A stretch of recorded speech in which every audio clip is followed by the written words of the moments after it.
DESIblitz.com ਉਹਨੇ ਤੇ ਲਾਉਂਦੇ ਨੇ ਥੱਲਾ ਕਰਦੇ ਪਿੱਠ ਤੇ ਹੀ ਗੱਲਾਂ ਉਹਨੇ ਤੇ ਲਾਉਂਦੇ ਨੇ ਥੱਲਾ ਕਰਦੇ ਪਿੱਠ ਤੇ ਹੀ ਗੱਲਾਂ ਪਿਓ ਦੇ ਪੁੱਤ ਹੈ ਤੇ ਆ ਕੇ ਜ਼ਰਾ ਮੂੰਹ ਤੇ ਕਹੋ ਕੋਈ ਸਾਲਾ ਜੰਮਿਆ ਨਹੀਂ ਹਲੇ ਜਿਹੜਾ ਲਾ ਦੂਗਾ ਥੱਲੇ ਕਿਹੜਾ ਸ਼ੇਰ ਦੀ ਪੂਛ ਨੂੰ ਹੱਥ ਲਾ ਜਾਓ ਸਾਲਾ ਜੰਮਿਆ ਨਹੀਂ ਹੋ ਜਿਹੜਾ ਲਾ ਦੂਗਾ ਕਿਹੜਾ ਸ਼ੇਰ ਦੀ ਪੂਛ ਨੂੰ ਹੱਥ ਲਾ ਜਾਓ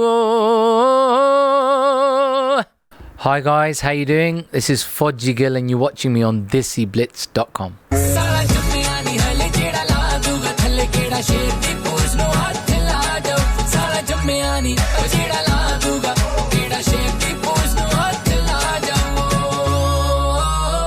Hi, this is Faisal from DESIblitz.com. We have with us today renowned Punjabi singer FOJI GILL.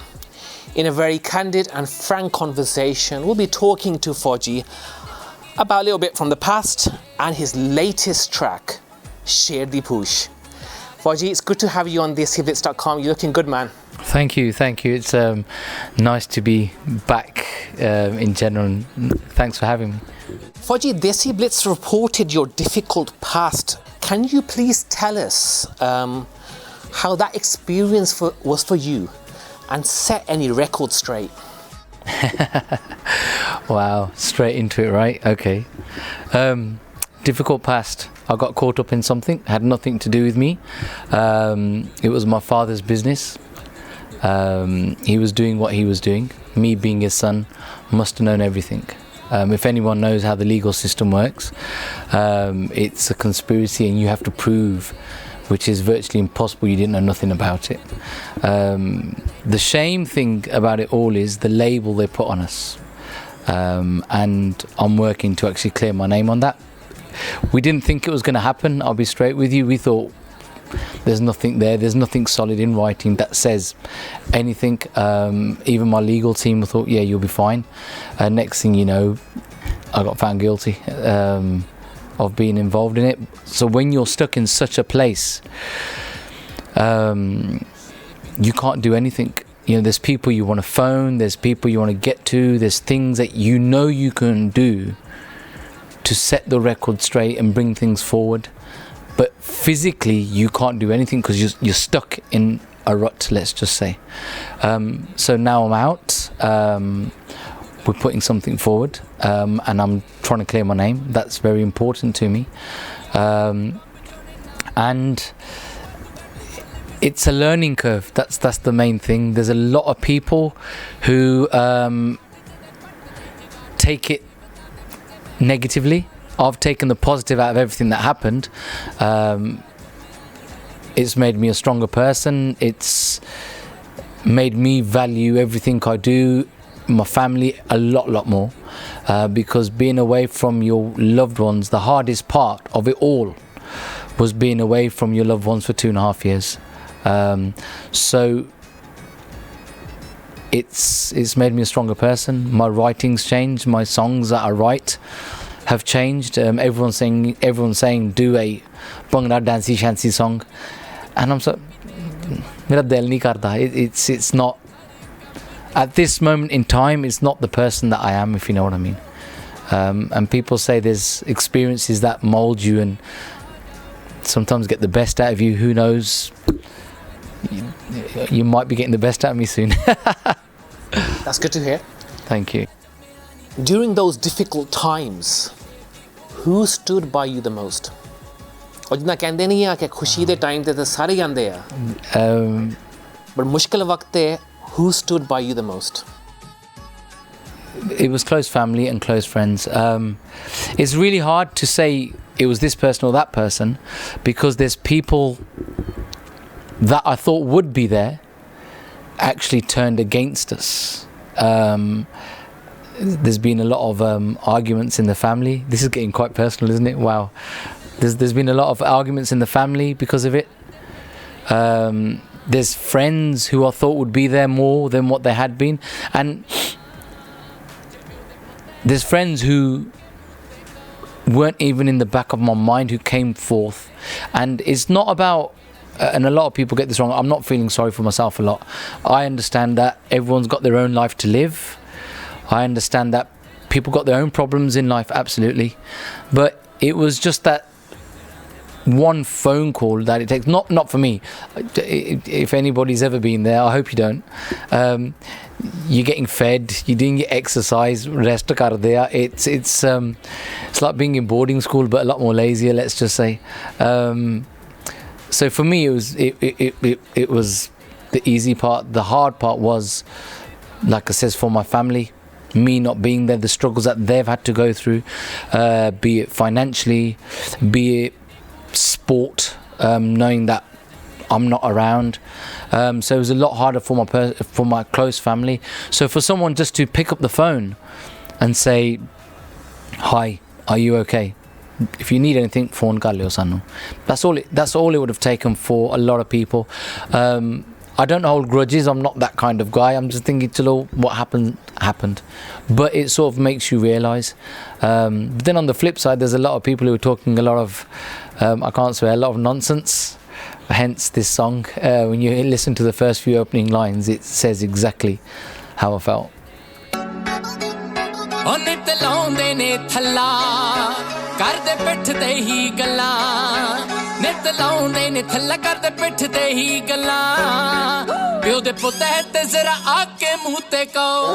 You say being able to write music saved me. Please tell us how. Just being in that place at that time, you have a lot of time to think, and I saw it myself.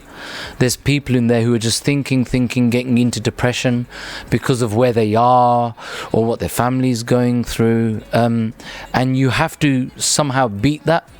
I'm not saying it was easy, I'm not saying it was a breeze, but mentally it does have its toll on you, and you could easily slip into depression or being down all the time. So for me, it was, after a certain point, it was just like, well, we're here now. I can't do anything about it. I can't dig a tunnel, though I bloody wanted to at one point. And I literally just picked up my pen and paper and I started writing. So I've written like 18 songs. I've written all my songs, everything I've released. Apart from Kamli, I'm sure someone will come and say, but Kamli, the dubstep track, is traditional lyrics. But every other song that I've done, I've written myself, and I've sat there and wrote 18 odd songs. I've wrote 3 films, and in a weird kind of way, before that period, I was so busy, and I thought, oh, I've got this idea, and I didn't have time just to take out and write, and I just thought, this is a bit of an opportunity, just grab by both hands and write away. You also say that I know there are those ready to tear me down. Please elaborate. There's a lot of people. We just put a trailer up. It had no reference to the song, nothing to do with the song. It was just say, hi, I'm back and I'm going to be releasing soon. And you had the keyboard warriors coming out, making their remarks and stuff, saying about, I need to make public apologies, etc., and digging into me. And there's people like that. Some people call them haters. I just feel sorry for people like that, that they got nothing better to do in their life, that they have to come onto such social media networks and start just digging into a person for something that's happened. Fair enough. I'm not saying it's not happened, and on the face of it, how it looks isn't the best thing. But like I says, I'm trying to clear my name. You want the chance to tell your story. How do you intend to do this? My first step is obviously clearing my name. It's pointless me going to guys like yourselves, other media organisations, and saying, oh, look, honestly, I was innocent, it had nothing to do with me. Because it's, everyone's like, yeah, right, you've just been to prison, 12 jury members can't be wrong, the judge, prosecution can't be wrong, you're just talking a load of waffle. So for me to come out and plead innocence is just stupid. So the first thing I need to do is obviously clear my name. Once I've cleared my name, and then we'll see what happens from then on. Then I can go onto news channels, guys like yourselves, and say, look, there you go, there's the proof of everything. This is what was missing out of our evidence, which wasn't presented at the time, which proves I had nothing to do with this. And only then I can say that. I can say as much as I want now, but there's nothing to back it up.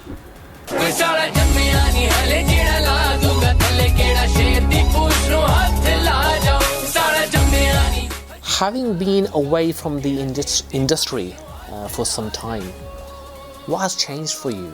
Obviously, like I said, number one, being away for so long, generally music changes, the trend of music changes. So for me to catch up on what the trend is one part of the battle, trying to get the right kind of sound. But like I said, initially I was all about Bhangra pop and making everyone dance, and but my head space is somewhere else now. Hence the first few songs which I'm releasing, including the one we've done, isn't about let's get on the dance floor and dance. When they come out in the next couple of months or so, you'll understand exactly what I'm saying here, the depth of what I'm saying in them songs.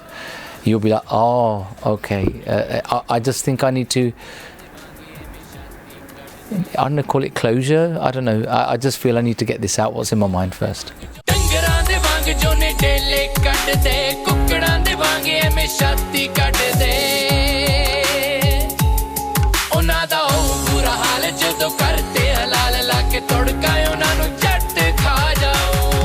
Songs like Pambiri, Dafa Ho Ja, Brua were huge hits for you. How does Sher Di Poosh compare? And how did this name come about? Firstly, comparing wise, thing is, every time I've written a song, whether it be any of them three that you've just mentioned, I've always believed in, when I'm writing, there needs to be some kind of story or some kind of message at the end. Brua had a little message.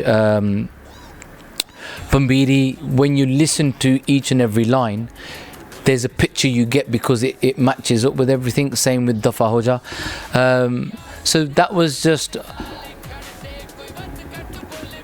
don't really want to say this, but FOJI GILL, do you know what I mean? It was just, you know, simple stuff. Do you know what I mean? Whereas Sher Di Poosh, there's a deeper meaning to it.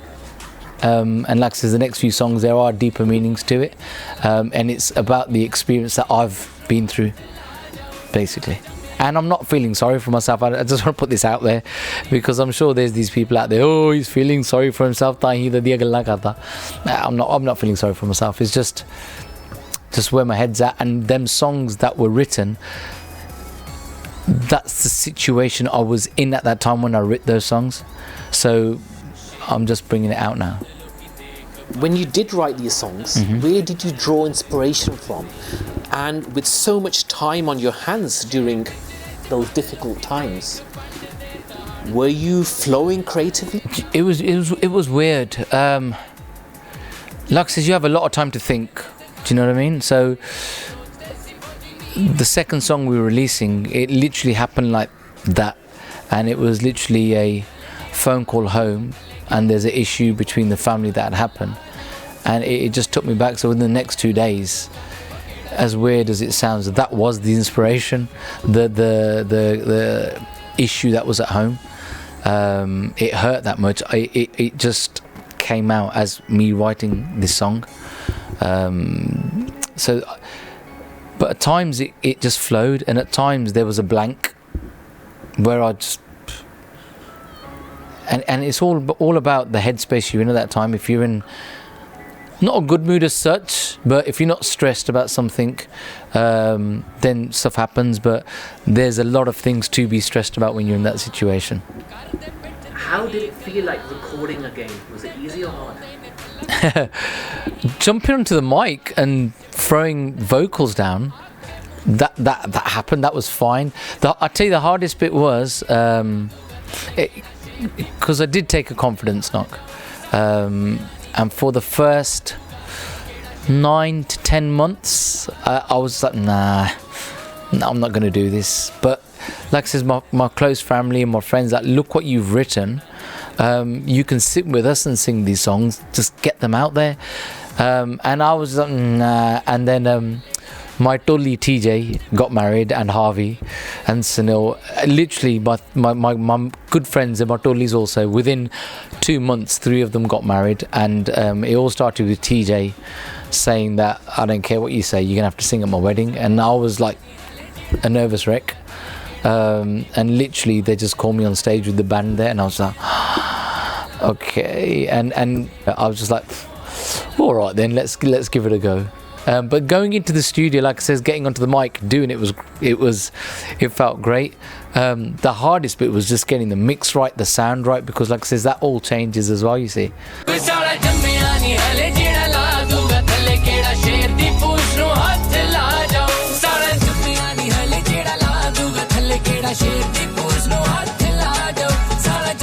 Why trap and Bhangra versions of the song?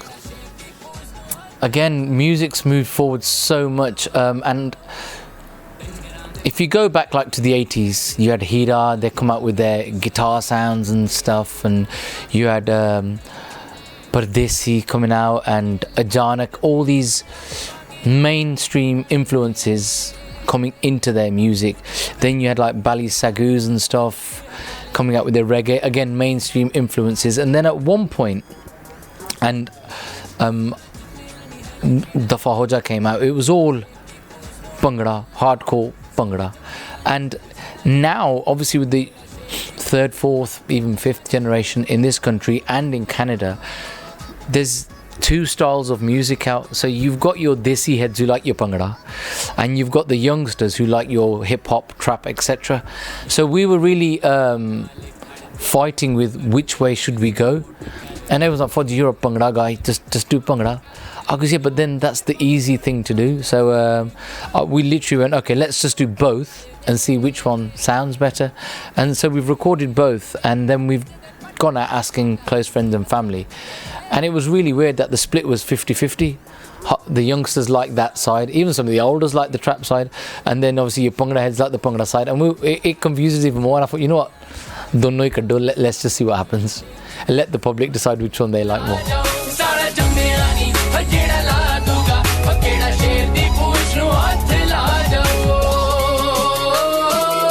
Having done your time, how do you think your fans will react to you now? You've obviously moved on, or you're trying to move on.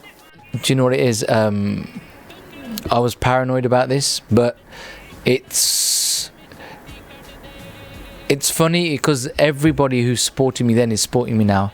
We've only had majority of good comments on social media. I've had bits of negativity, and literally from, I'm not even going to say his name, but he's always come out, spoke a load of Balearics, and he's come out again, so that doesn't bother me. And there's about another 5 people who've made cheeky comments. So for the hundreds of people making good comments, 5 odd to come out and say something bad, negative, or take the mickey about what's happened, it doesn't bother me. What did you miss the most during your time away? Was it the food? Was it family, naturally? What did you miss the most? Obviously, naturally, is the first and foremost is your family. The food is really funny because there's a way of making food inside.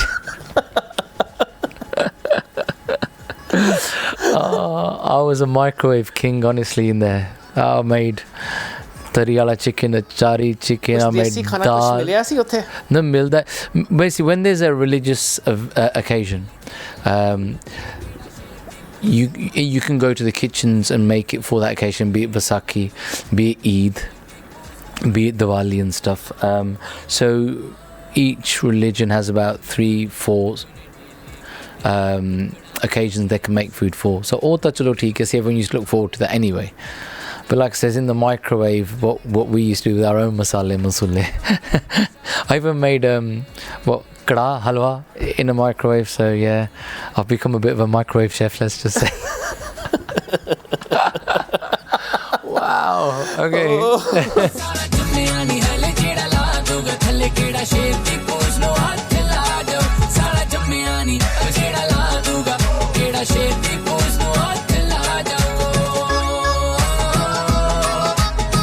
Do you feel you can come back stronger to prove the haters and any negative vibes wrong?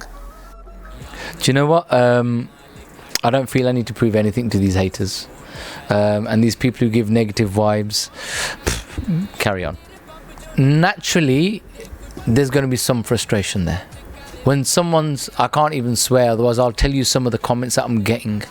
And I'm not, if you know me personally, I swear in conversation quite a bit.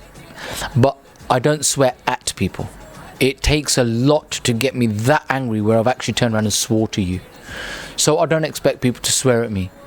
If they want to say something to me, no problem. I'll sit down and have a conversation with them.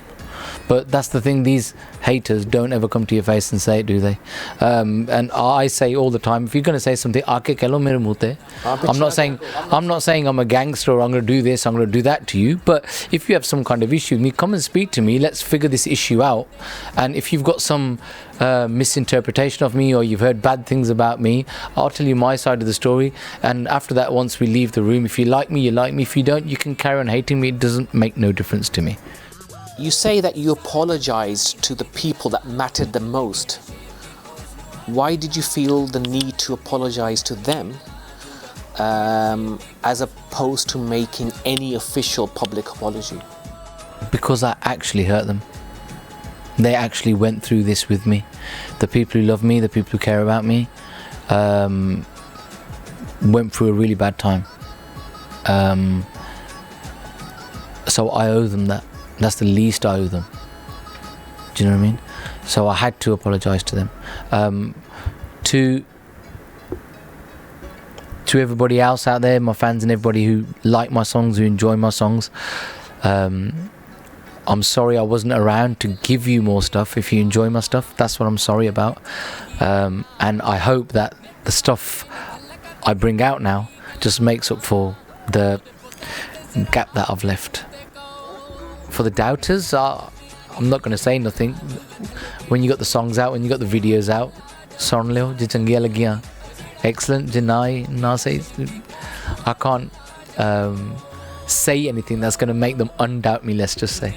But that's, the music has to do the talking there, right? I shall finish on this note. Thank you for your time. Thank you. Welcome back to the music scene. FOJI, you spoke like a FOJI. And we hope to see you flourish in the industry and hope that you keep marching on. I really appreciate your time and thanks for having me. You went straight in for it. I didn't expect that, but I got nothing to hide, and thanks for having me, honestly. Cheers.